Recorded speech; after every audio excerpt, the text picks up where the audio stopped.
Hello மக்களே! நம்ம இன்னைக்கு tower of god season 2 episode number 12 பத்தி தான் இந்த வீடியோவுல பார்க்க போறோம்.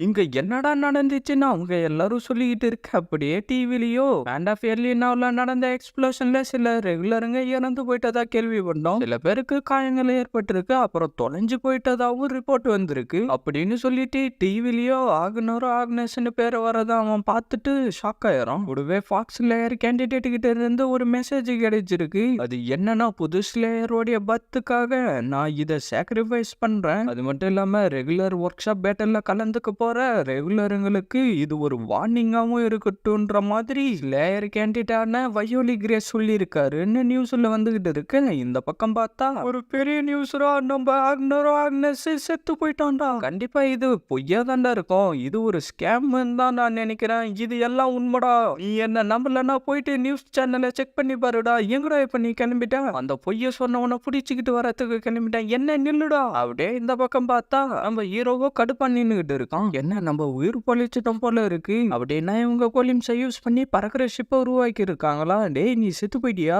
இல்ல அப்படின்னா கொன்னன் ஹேண்ட் ஆஃப் எர்லினா உள்ளாரே மாட்டிக்கிட்டானா?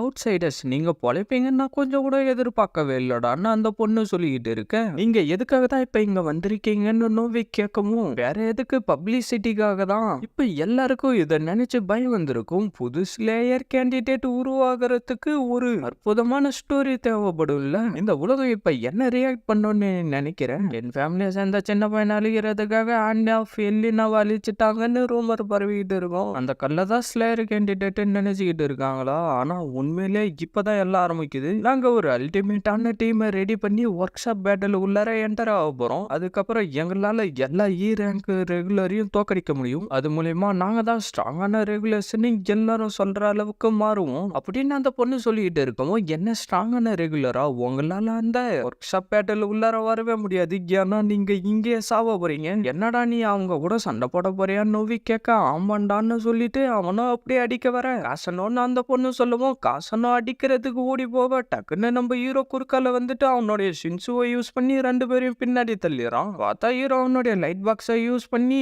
தயவு செஞ்சு நிறுத்து, இதுக்கப்புறமும் கூனோடைய டீம் கூட சண்டை போட விரும்பலன்னு சொல்றான். என்ன டிரான்ஸ்லேஷன் மூடும், ஆனா எதுக்காக? ஒருவேளை அவனுடைய பாக்கெட் உடைஞ்சிருச்சா அப்படின்னு அவளை உள்ளாரே சொல்லிக்கிட்டு இருக்கும். நான் உன் கூட ஒர்க் ஷாப் பேட்டில்ல கலந்துக்கிறேன், அதுக்கு பதிலா இவங்களையும் நம்ம கூட கூட்டிக்கிட்டு போலாம். என்ன, எனக்கு ஒன்னும் புரியலையே. இது என்னுடைய ஆர்டர் அப்படின்னா சரி, நீங்க ரெண்டு பேரும் என் சைடு இருக்கிறது பிடிக்கல, இருந்தாலும் நீங்க எங்க கூட சேர்ந்துக்கலாம் அப்படின்னு எக்ஸி சொல்லவும், எதுக்காக நாங்க அப்படி பண்ணணும்னு நோவி கேட்க, அவளுடைய ஆஃபரை ஏத்துக்கோங்க, இல்லைன்னா நீங்க இங்கே செத்து போயிடுவீங்க. இவன் நம்மளுடைய சேஃப்டிக்காக தான் இப்படி பண்ணிக்கிட்டு இருக்கானா? நான் ஒன்னும் உங்களுடைய எனிமி இல்ல, என்ன நீங்க தயவு செஞ்சு நம்புங்க, கண்டிப்பா நான் சொல்றேன், குயின் இன்னும் உயிரோட தான் இருப்பான் அப்படின்னு சொல்லிட்டு நம்ம ஹீரோ கத்தனதை யோசிச்சு பார்த்துட்டு, என்ன எங்களுடைய எனிமி இல்லையா? அப்படின்னா என்னடா, நில்லுடா ரேன், சரி நான் உங்க கூட ஒர்க் ஷாப் பேட்டலுக்கு வரேன். அவனும் அப்படியே ஷாக்காக, நம்ம ஹீரோக்கு இப்பதான் நிம்மதியா இருக்கு. அப்படியே எந்த பக்கம் பார்த்தா ஜூயு வயோலி கிரேஸ், அவன் ஒரு ஃபாக்ஸ் லேயர் கேண்டிடேட். எந்த கடவுள் வந்து 10 ஃபேமிலி அப்புறம் ஜகாடோடைய தலையை வெட்ட போறாங்கன்னு தெரியல. நான் எஸ்கேப் ஆகுறதுக்கு தானே நீ ஹெல்ப் பண்ணிக்கிட்டு இருக்க, ஆனா எதுக்காக அவனை மாதிரி ஒருத்தன் என்ன காப்பாத்தணும்னு நினைச்சான்? அது மட்டும் இல்லாம அவன் பேம் மாதிரியே இருக்கான், ஆனா ரேச்சல் தான் பேம சாவடிச்சிட்டாலே. ஆனா ஆல்ரெடி பேமோ இதுக்கு எல்லாம் என்னதான் அர்த்தம் அப்படின்னு சொல்லிட்டு எமிலி சொன்னதை யோசிச்சு பார்த்துட்டு, ஒருவேளை அப்படின்னு சொல்லிக்கிட்டு இருக்கிறப்பவே கத்துற சவுண்டு கேட்டு நம்மளால கண் முழிச்சறோம். இங்க என்னதான் நடந்துகிட்டு இருக்கு? நான் சும்மா தான் பண்ணேன், ஆனா இது இந்த அளவுக்கு ஏறின்னு கொஞ்சம் கூட எதிர்பார்க்கவே இல்லை. சீக்கிரம் என்ன தண்ணி எடுத்துக்கிட்டு வாங்க, என்னுடைய நெருப்பை சாதாரண தண்ணி மூலமா அழிக்க முடியாதுன்னு சொல்லிக்கிட்டு இருக்கிறப்பவே நம்மளால அவனுடைய கையாலே அதை அழிச்சறான். சீக்கிரம் ஓடு, அவங்கிட்ட இருந்ததை யூஸ் பண்ணி அவளுடைய கையை கட்டி போட்டாரான். வெயிட் பண்றா, இருடா, எதுக்காகடா நீங்க எனக்கு ட்ரீட்மெண்ட் கொடுத்துக்கிட்டு இருக்கீங்க? நீங்க எல்லாம் யாருடா? உண்மையிலே நானும் அதை தாண்டா உங்ககிட்ட இருந்து தெரிஞ்சுக்கணும்னு நினைக்கிறேன். உனக்கு வயோலிய தெரியுமாடான்னு அவ கேட்கவும், என்ன அப்படின்னா நீங்களும் ஃபாகா? என்ன நான் ஃபாகா? எப்பறம் நீ எப்படி சொல்லலாம்? நான் தான் ஏனோ ஃபேமிலியை சேர்ந்த லேடிடா. இன்னும் யாருன்னா இருக்காங்களா? ஆமாண்டா, மத்த எல்லாருமே சீக்கிரம் இங்க வர சொல்லு அப்படின்னு எல்லாரையும் அந்த இடத்துக்கு வர வச்சுட்டு, இவங்க யாருமே பார்க்க ஃபாக் மாதிரி தெரியலன்னு அவனுக்குள்ளாரே சொல்லிட்டு இருந்துட்டு, உண்மையிலே நீங்க தான் வயோலியோடைய டீம்மேட்ஸ் ஆடான்னு கேட்கவும் ஆமான்னு சொல்றான். ஒரு ஸ்லேயர் கேண்டிடேட்டுக்கு ஆர்டினரியை விடவும் கம்மியான சக்தி இருக்கிற கேண்டிடேட்டுங்களை கொடுத்துருக்காங்க. சரி, நீங்க எல்லாரும் அந்த இடத்துல என்ன பண்ணிட்டு இருந்தீங்க? அது வந்து நாங்க வயோலி இங்க இருந்து கிளம்புனதுக்கு அப்புறம் அவனை ஃபாலோ பண்ணிக்கிட்டு வந்தோம் அப்படின்னு சொல்லிட்டு அதுக்கு முன்னாடி நடந்ததை சொல்ல ஆரம்பிச்சாரா. வாங்கினாங்கன்னா வயோலியோடைய பாக்கெட்டை கண்டுபிடிச்சிட்டா. இப்ப நம்ம என்னடா பண்றது, நம்மளுக்கு இப்ப ஒரே வழிதான் இருக்குன்னு சொல்லிட்டு அவங்கிட்ட இருக்கிற பாம்பை தூக்கி போட்டு வெடிக்க வச்சாராம். என்னடா நீ எங்க எல்லாரையும் சாவடிக்கலான்னு பிளான் பண்ணிட்டியா அப்படின்னு சொல்லிட்டு இருக்கிறப்பவே அந்த இடத்துல நம்மளுடைய ஆக்னஸ் இருக்கிறதா நான் பாத்துறான். அப்படியே பிரசன்ட் லைஃபுக்கு வந்தா அந்த இடத்துல என்ன நடந்துச்சு, வயோலியோடைய பாக்கெட்டை நாங்க செக் பண்ணி பார்த்தோம், எங்களால எதையும் கண்டுபிடிக்க முடியலன்னு வாங்கினாங்க சொல்லிட்டு இருக்கான். அதை பத்தி எனக்கும் தெரியாது. சரி, இப்ப அந்த பாக்கெட் எங்க இருக்கு? அது இங்கதான் இருக்கு. இவனுக்கு பதிலா அதை என்கிட்ட கொடுத்துருங்க. ஆனா இப்போதைக்கு லீடா எங்க கிட்ட அந்த ஒண்ணு மட்டும் தான் இருக்கு. டே, எதுக்காகடா நீ இப்படி பண்ணிட்டு இருக்க? நம்மளும் அந்த பாக்கெட்டை பார்த்துட்டு அங்க இருந்து கிளம்பிடுறோம். என்னடா நீ திருப்பி உன்னுடைய டீம்மேட் கிட்ட போறியா? நாங்களும் உன் கூட வரோம். எங்களுடைய டீம்மேட்டோடைய வாழ்க்கை இப்ப பிரச்சனையில இருக்கு. நீங்க 29th ஃப்ளோருக்கு வரதுக்கு பர்மிஷன் இருக்கா?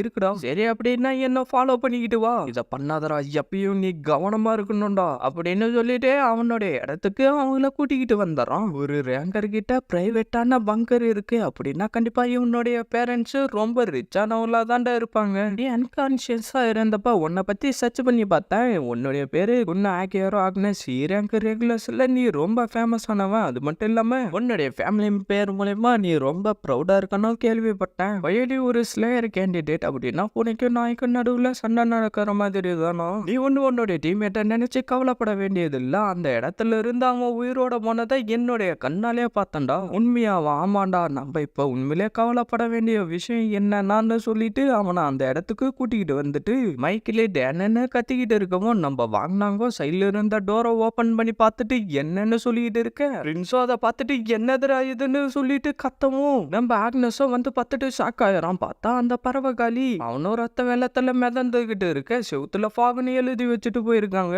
இங்க என்னதாண்டா நடந்துகிட்டு இருக்குன்னு சொல்லிட்டு ரெண்டு பேரும் போய் செக் பண்ணா அந்த பறவையோட கதை முடிஞ்சிருச்சுன்னு அவன் தலையாட்டுறான். டேய், இவன் இன்னும் உயிரோட தாண்டா இருக்கான்னு சொல்லிட்டு நம்ம வாங்கினாங்கோ சீக்கிரமாக ஹாஸ்பிட்டலுக்கு போலான்னு சொல்லிட்டு அங்கிருந்து போகவும் இவனுடைய காலு அப்படின்னு சொல்லிட்டு இருக்க. அவனை அப்படியே ஹாஸ்பிட்டலுக்கு கொண்டு வந்து ட்ரீட்மெண்ட் பண்ணியிருக்காங்க.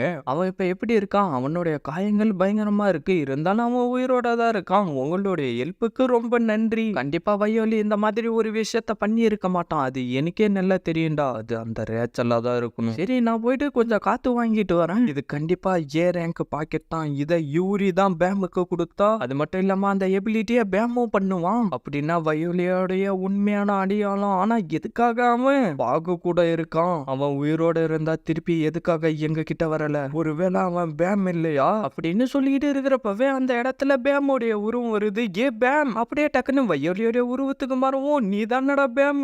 என்னுடைய கேள்விக்கு பதில் சொல்லுடா வயோலி. உண்மையிலே நீ யாருடா? வயோலி தாண்டா 25th பேம்னு அவன் சொல்ற சவுண்ட் கேட்டுட்டு என்ன நீயான்னு சொல்லவும் உன்னை திருப்பி பார்த்ததுல ரொம்ப சந்தோஷம் ஆக்னஸ்.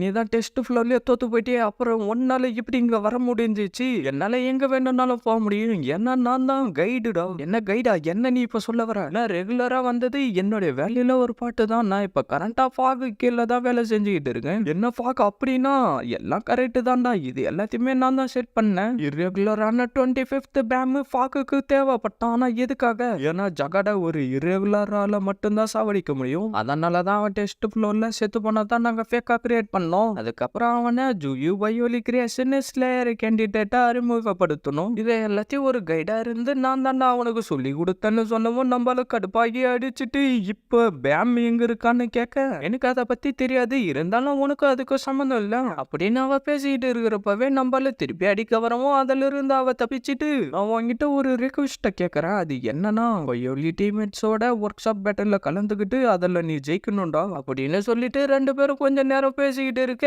பேம் உயிரோட இருந்து என்னால ஒன்னும் பண்ண முடியலன்னு அவனும் ஃபீல் பண்ணிட்டு இருக்கவும், டேய் ப்ளூ ஹேர் வச்சுக்கிட்டு இருக்கிறவனே உன்னுடைய ஃப்ரெண்டு எழுந்துட்டான்டான்னு நம்மளுடைய வாங்கினாங்க கத்திக்கிட்டு இருக்கான். அப்படியே அவனும் அங்க வந்துட்டு டேன் என்ன மன்னிச்சிரு, இது எல்லாமே என்னுடைய தப்பு தான். என்னால தானே நீ இதுக்குள்ளார வந்த. ஏ குன், என்ன நீ ஒர்க் ஷாப் பேட்டலுக்கு கூட்டிக்கிட்டு போ, ஆனா இந்த கண்டிஷன்ல ரேச்சலு அப்படின்னு சொல்லிட்டு அதுக்கு முன்னாடி அவ குத்தனதை யோசிச்சு பார்த்துக்கிட்டு இருக்கான். அவ என்ன உயிரோட விட்டுட்டு போனதுக்கு ஒரு காரணம் இருக்கு. அவளுக்கு என்னுடைய கால் இல்லாம நான் என்ன சாதிக்க முடியுன்றத அவளுக்கு நான் காட்டணும். அவ என்ன எதிர்பார்த்துக்கிட்டு இருப்பானா, நான் எல்லாத்தையும் விட்டு கொடுத்துட்டு அழுதுகிட்டு இருப்பேன்னு நினைச்சுக்கிட்டு இருப்பான். ஆனா நான் உன்னை சந்திக்கிறதுக்கு முன்னாடி எடுத்துக்கிட்ட டெஸ்ட்ல என்னுடைய டீம்மேட் எல்லாருமே இறந்து போயிட்டாங்க. ஏன்னா எங்களுடைய ஆப்போனன்ட் டீம் ரொம்ப ஸ்ட்ராங்கானவங்களா இருந்தாங்க.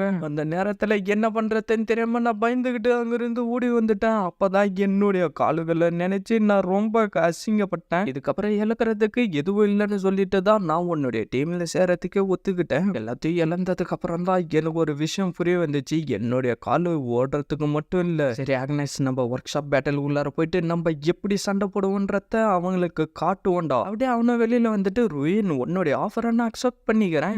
இவங்களை என்னுடைய டீம்மேட்டா ஏத்துக்கிட்டு ஒர்க் ஷாப் பேட்டல் உள்ளார போயிட்டு கண்டிப்பா ஜெயிச்சே தீருவேன். இதோட அப்படியே இந்த எபிசோடையும் முடிக்கிறாங்க. இன்னும் நீங்க வீடியோக்கு லைக் போடாம இருந்தீங்கன்னா லைக் போட்டுட்டு ஃப்ரீயா இருக்கிற சப்ஸ்கிரைப் பட்டனை தட்டி விட்டுருங்க. அப்படியே பக்கத்தில் இருக்கிற பெல் பட்டனையும் ஆளு கொடுத்து வச்சிங்கன்னா இதுக்கப்புறம் போட போற வீடியோ எல்லாம் டக்குன்னு உங்களுக்கு நோட்டிஃபிகேஷன்ல வரும். சரி, உங்க எல்லாரையும் அடுத்த வீடியோவில் பார்க்குறேன். See you guys.